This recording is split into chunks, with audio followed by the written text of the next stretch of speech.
Good morning, dear students.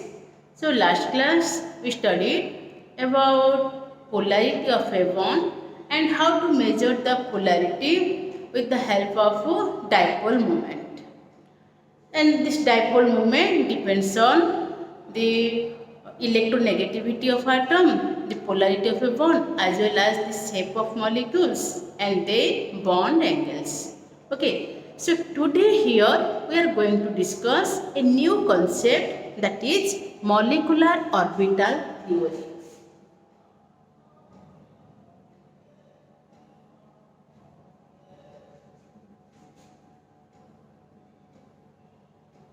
In short, known as. So what is molecular orbital theory?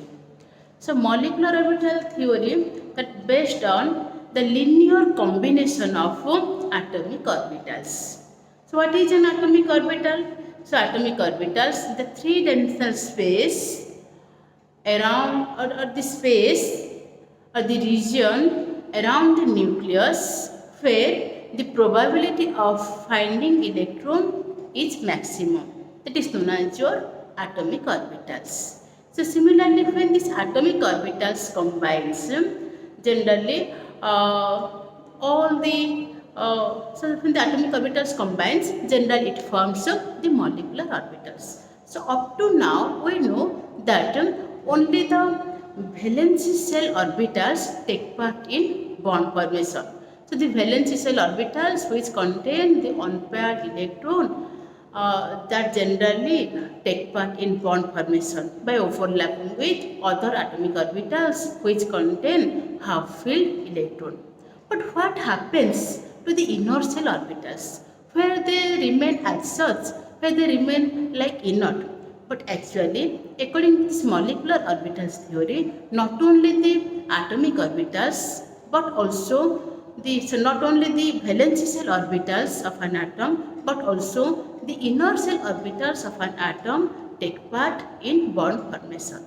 In this way, molecular orbital is the three-dimensional region around the nuclei of two atoms where the probability of finding electron is maximum.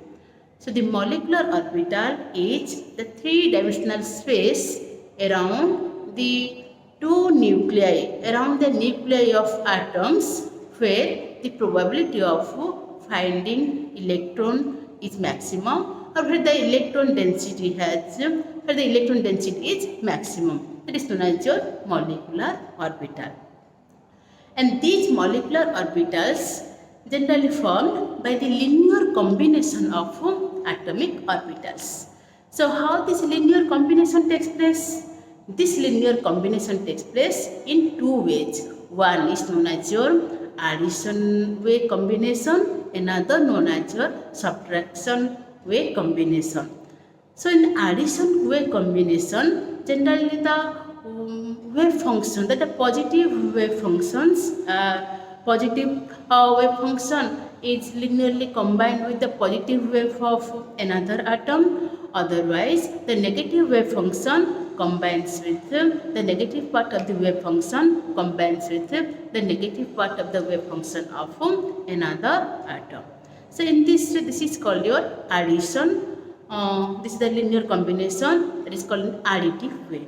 And another is known as your subtractive way. In subtractive way, if the positive wave function of positive part of the wave function combines with the negative part of the wave function, or the negative part of one wave is combines with the positive part of another wave. So in this way, that type of addition is called subtraction addition. So in the resultant waveform, that may be either a larger waveform, or that may be the smaller value. So this is the larger value, larger wave is formed, then that is known as your molecular, that is known as your bonding molecular orbital. And if its size is small, then the wave functions are added. If the size is small, then that is known as your negative wave function, or that is known as your anti-bonding molecular orbital, and that is subtractive way of combination. So when the two atomic orbitals combine, generally the combination takes place in two ways. It is one, it is addition combination, another subtraction combination.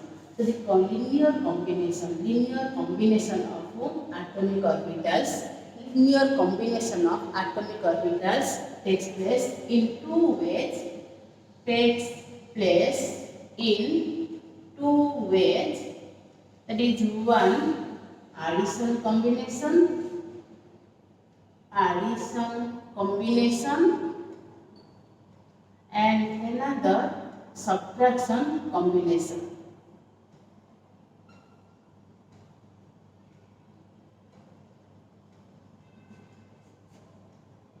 In addition combination, the wave functions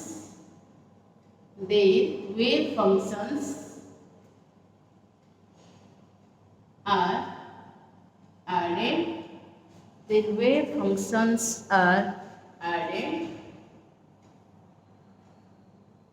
That is, wave functions are in phase, and in subtraction, the wave functions are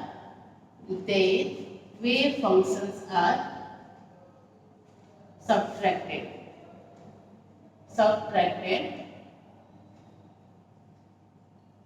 That means their wave functions are out of phase.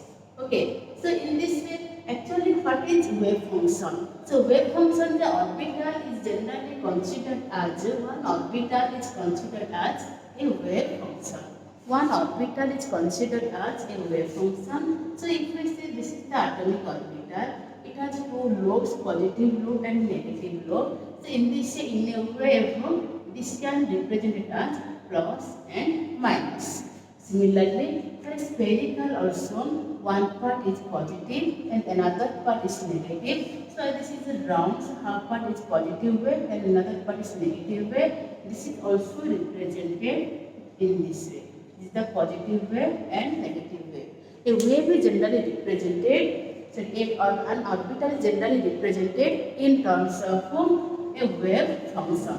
So when two different are added, that is the positive lobe combines with positive lobe, or the positive wave combines with positive lobe here. Suppose this is the psi 1, this is one wave, and this is psi b. Suppose this is another wave having the comparable energies, positive, negative, then the resultant give rise to, in this way, a larger wave. So this type of, if the atomic orbitals combines in this way, this is called generally our bonding molecular orbital. So bonding molecular orbital. Similarly, in the same way, this is psi A and psi B. This is your bonding molecular orbital. Okay, so this is known as your bonding molecular orbital. So it has also positive part and negative part. So the two waves are added, positive part added with positive. In this way, it gives this term. And if the wave is like this is suppose negative, and this is suppose, so the positive part should be added with the negative wave of another, and the negative part should be added with the positive wave of another. Then the resultant orbital is either small, or in some cases it may be very less. So in this type of wave is known as your anti-bonding molecular orbital.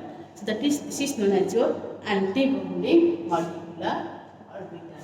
Okay, so this is known as your anti-bonding molecular orbital. But it is so what is the shape of this bonding and anti-bonding molecular orbitals? So in simple way, you know that whenever two atomic orbitals combine, this combination takes place by two ways. One is addition wave, another is your subtraction wave. In addition wave, the resultant wave has larger size, and in subtraction wave, the resultant wave has smaller size. In smaller size, maximum energy; larger size, it has less energy. and more stable. So the bonding molecular orbital is more stable than that of antibonding molecular orbitals. Now next one, how to identify, how to represent this shape of different bonding molecular orbitals and antibonding molecular orbitals.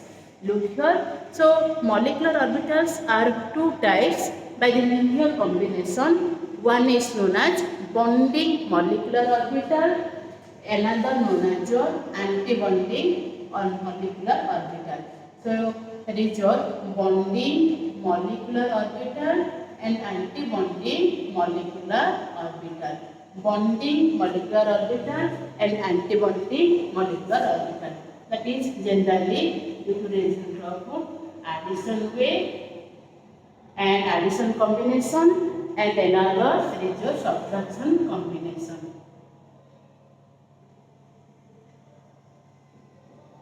And another subtraction, addition combination, and another known as your subtraction combination. Okay, so now how to represent the different shapes of these molecular orbitals. Okay, so come to the shapes of these bonding molecular orbitals and antibonding molecular orbitals. So these shapes of molecular orbitals. So whenever they linearly they combine, generally two types of molecular orbitals is formed. One is known as your bonding molecular orbital, another known as your antibonding molecular orbitals. And again we know this covalent bond is two types, that is your sigma bond and pi bond. A sigma bond is formed by the combination of SS, sp and pp atomic orbitals, and a pi bond is formed by the overlapping of pp atomic orbitals. In this way, the sigma bond is also classified into two types, sigma bonding molecular orbital and sigma antibonding molecular orbitals. So when these SS and pp orbitals overlap or linearly combined, when this SS and pp orbitals linearly combine with their positive wave functions, then that form sigma molecular orbitals, the sigma bonding molecular orbitals. And when the orbitals of SS and sp, the different wave functions of SS and pp atomic orbitals takes place, or the subtraction way the combination takes place, then it forms sigma antibonding molecular orbitals. So bonding molecular orbital, bonding molecular orbital, and another antibonding molecular orbital. Two types, and again sigma bonding is also classified into two types.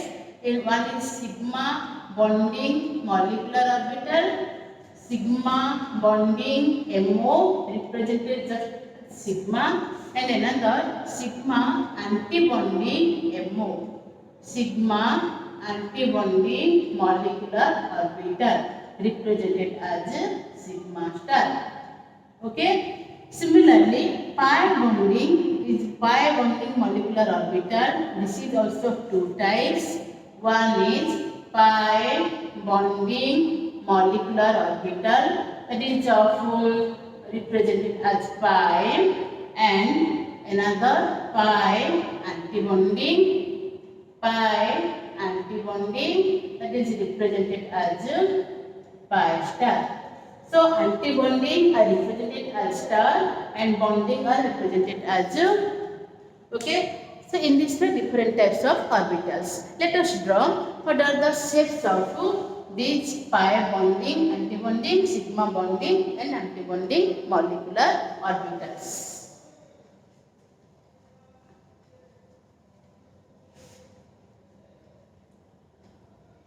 Look here. So this is suppose one s orbital, and this is the positive wave function of this s orbital, and this is the positive wave functions of this wave, positive wave function of s orbital, s and s, and here it contains the nucleus, here it contains the nucleus, then the resultant molecular orbital are structured like this, and here two nucleus are present, and in between what are the spaces are there? Here the probability of finding electron is more, the electron density is more. Okay, so these are the two nuclei. These are the two nuclei, and this is the sigma bonding molecular orbital. This is sigma bonding molecular orbital. And another, suppose this s orbital is combined with the negative wave function of this s orbital is combined with the negative wave function of positive, and here negative wave function of another atomic orbital, another s atomic orbital of comparable energy, then that gives rise to, in this way, this is the nucleus one side and this is the nucleus. Okay, so the electron clouds are detracted. So these are different ways. So this is known as your sigma antibonding molecular orbital. Okay, so this is the shape of sigma antibonding. This is the shape of sigma bonding molecular orbitals. Next come to, this is about SS. Now let us draw the diagram for PP bonding and PP antibonding. Okay. So look here. Suppose in the z axis, write this is P1 along the z axis. This is the minus lobe. So there are two lobes. One lobe is a positive wave function, and another is a negative wave function. And the positive is not charged. This is the wave function. Okay. So in this way, this positive part combines with positive part of another. So it gives rise to resultant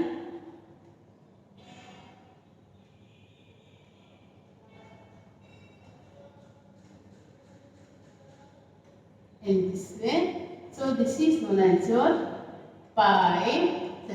this is your sigma bonding molecular orbital.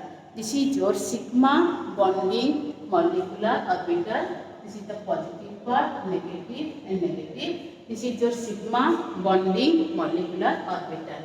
And if these are linearly combined, the positive part if combined with the negative wave of another, then this is p orbital, and this is sigma bonding molecular orbital. Okay. And another, when it combines with the negative wave functions of another, look here, this is negative, this is positive, then it gives rise to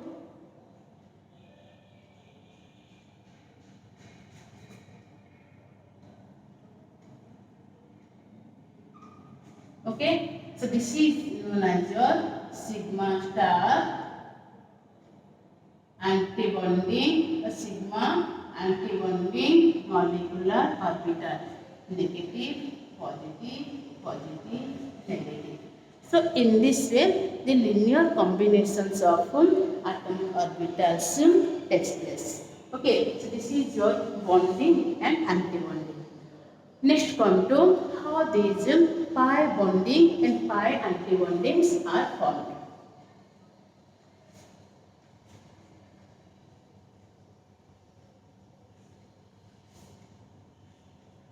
So pi bonding is formed by the lateral overlap of atomic positive, negative, plus.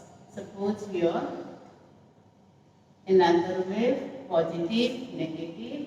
Then when they linearly combine, so in this way they form same as that of your pi bonding. So two electron clouds are formed. Two electron clouds are formed above and below the plane.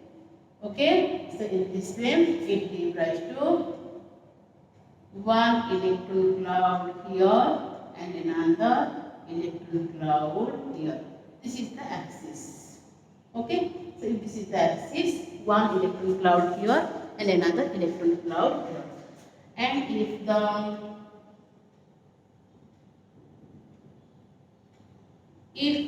the combination takes place in subtraction way, that is positive with negative wave function and negative with positive wave function, then one type of repulsion type takes place. In this way, the resultant orbitals have shape like this.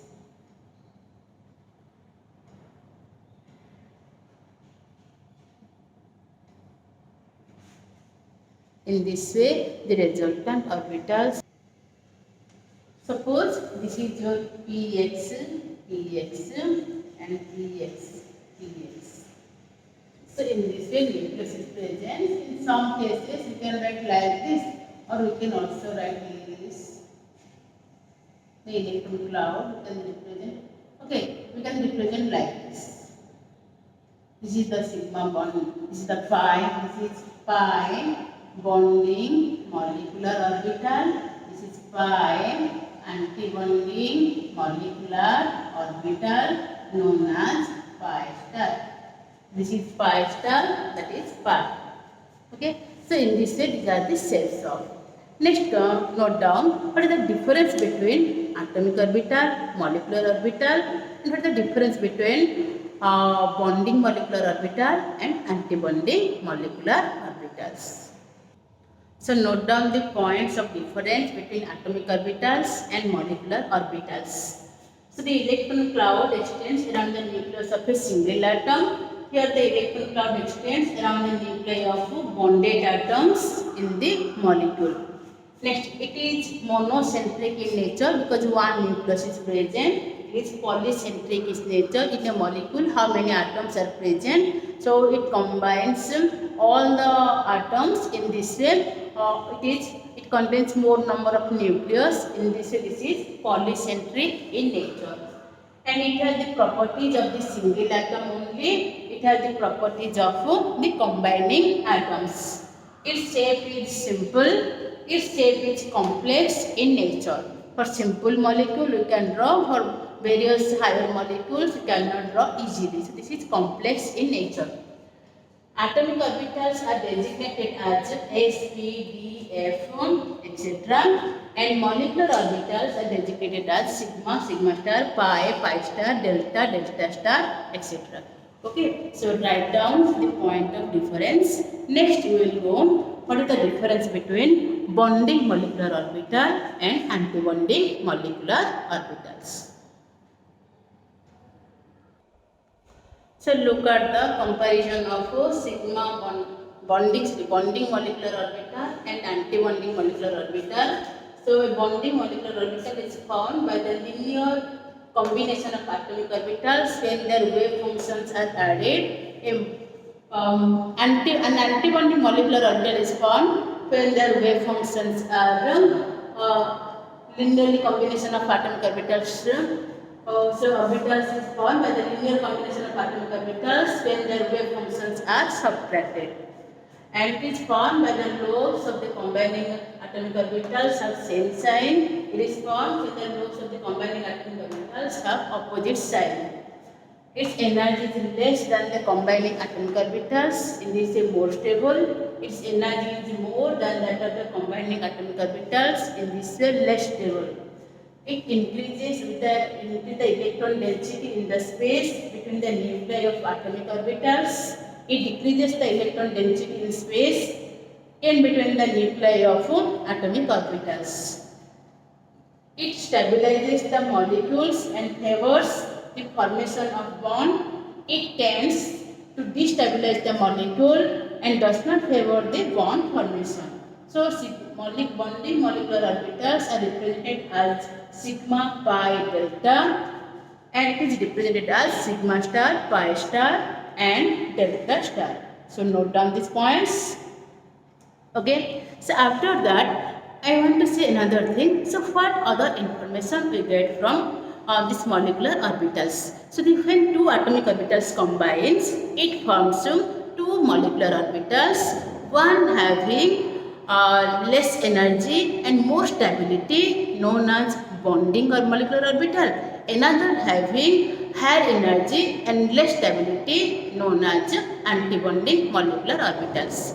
Similarly, if n number of atomic orbitals of one atom and n number of atomic orbitals of another atom, if 2n atomic orbitals combine, then it gives rise to 2n number of molecular orbitals. Among them, half of them have more stability and less energy, that are known as your bonding molecular orbitals, and another half are known as antibonding orbitals, which have less energy, so which have more energy and less stability. So antibonding have more energy, less stability. Bonding have less energy, more stability. More energy, less stability. Less energy, more stability. Okay. Now note down what are the salient features of molecular orbital theory. So note down the salient features of molecular orbital theory. So the molecular orbital is the region in space comprising the nuclei of combining atoms around which there is maximum probability of finding electron. The molecular orbitals are formed by the linear combination of atomic orbitals of comparable energies. If the two different atoms, heteroatoms are there, then they combine of comparable energies. If the same atoms are similar atoms are combined, then same energy. The molecular orbitals, atomic orbitals which have same energy, they combine to form the molecular orbitals. So the number of molecular orbitals formed is equal to the number of combining atomic orbitals.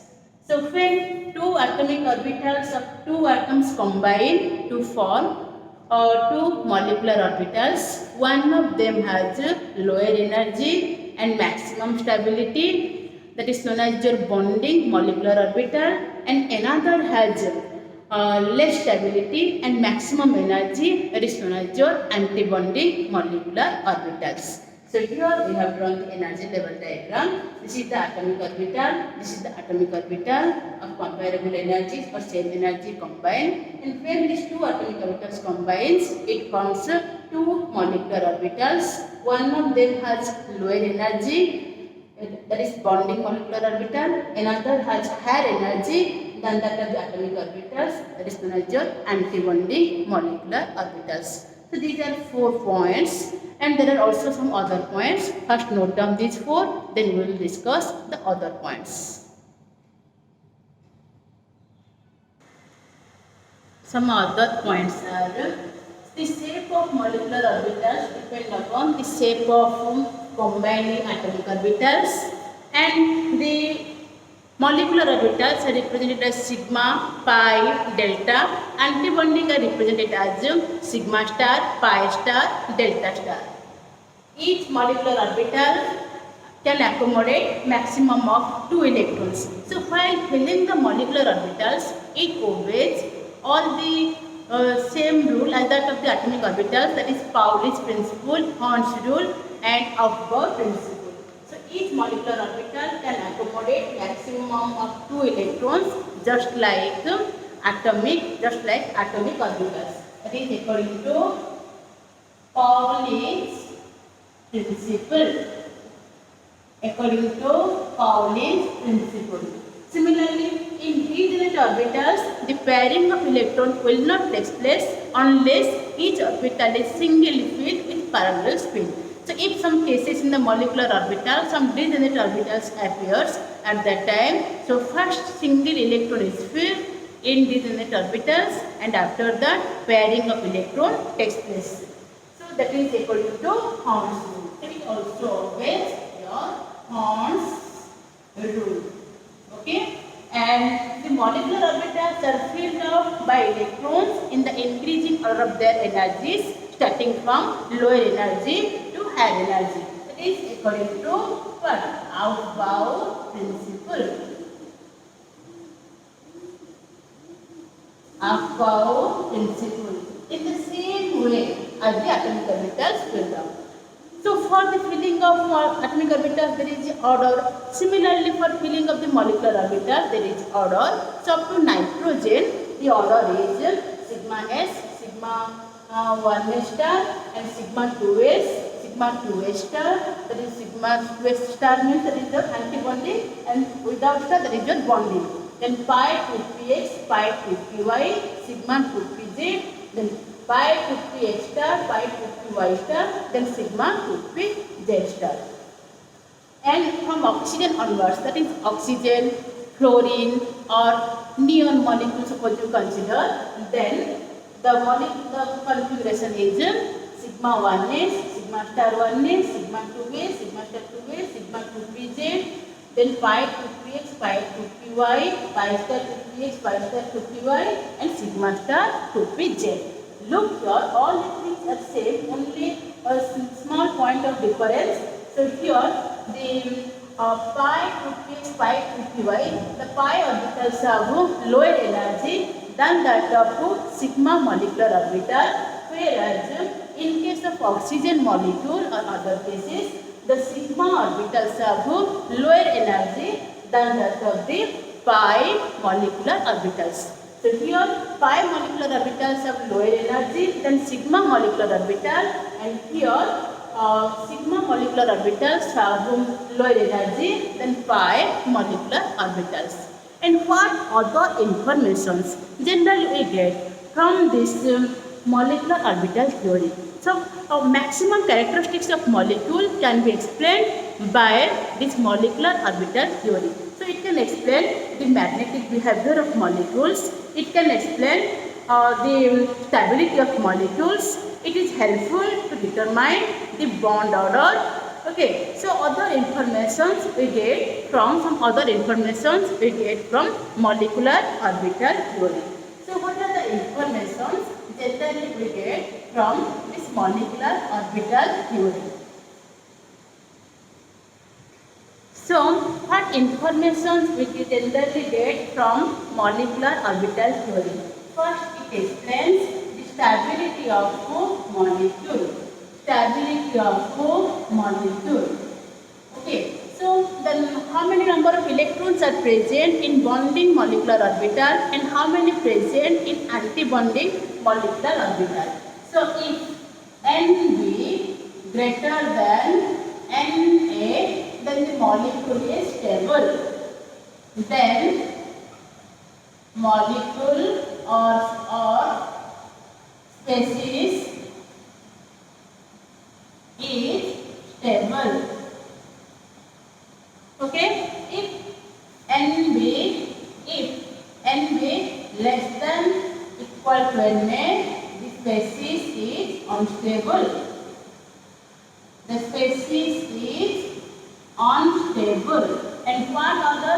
It is helpful to determine the bond order. It is helpful to determine bond order. Bond order means the number of bonds present between two atoms, that is known as your bond order. So bond order by the formula Nb minus Na by 2.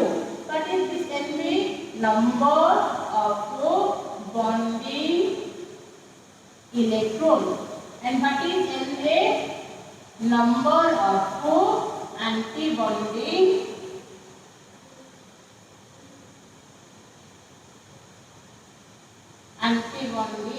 electrons. Okay, and it is also helpful to determine the magnetic behavior. The magnetic behavior. If there is presence of unpaired electron, presence of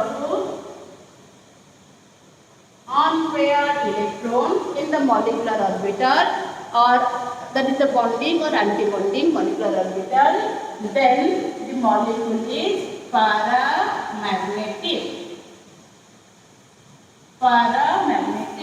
And presence of paired electrons. Paired electrons. Paired unpaired electrons, paired electrons, that is diamagnetic. So in this way it is helpful to determine the magnetic behavior, the stability of the molecule, and also helpful to find out what is the bond order and what are the applications we will discuss in next class.